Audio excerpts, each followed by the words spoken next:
اكتر حاجة بتعصبني في المواقع هو المنظر اللي ورايا ده، ان العمال والصناعية تولع في العمود بالشكل اللي انتوا شايفينه ده علشان خاطر يعملوا كوباية شاي يظبطوا بيهم مزاجهم. فما فيش مشكلة ان هم يولعوا في العمود اللي شايل المبنى، ومش فارق معاهم المالك صاحب العمارة او الفيلا، ولا فارق معاهم المهندس او المسؤول عن الموقع.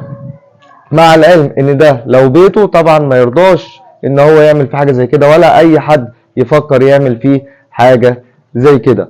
الموضوع ده خطر جدا، لان الحرارة العالية دي او الحريقة او النار دي بتأثر على قوة او مقاومة الخرسانة، وبتسبب في الخرسانة شروخ، لان بيحصل درجات حرارة كبيرة جدا بينتج عنها تمدد للخرسانة، فبيحصل شروخ ومقاومة الخرسانة بتقل بسبب تعرضها للحريق او درجات الحرارة العالية دي. علشان كده حاولوا على قد ما تقدروا تمنعوا الكلام ده خالص من المواقع اللي انتوا مسؤولين عنها. طبعا الموقع ده مش يخصني، بس انا لما شفت المنظر ده اتضايقت جدا، وقلت ان انا لازم اصوره علشان انبه الناس من الموضوع ده. طبعا احنا في المواقع بتاعتنا بننبه على كل العمال والصناعية والمقاولين ممنوع منعا باتا ان هم يولعوا جنب اي عمود او يولعوا على السقف، يا اما يولعوا في الشارع، يا اما يجيبوا اروانه او قصعه او اي حاجه يولعوا فيها زي ما هم عايزين، انما ممنوع ان هم يولعوا جنب اي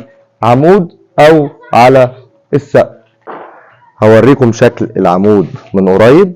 طبعا هم فضلوا فتره كبيره يولعوا جنب العمود هنا، لو لاحظتوا كده هتلاقوا فيه شروخ رفيعه او صغيره حصلت نتيجة الحريق ده او نتيجة درجات الحرارة العالية اللي بتحصل جنب العمود.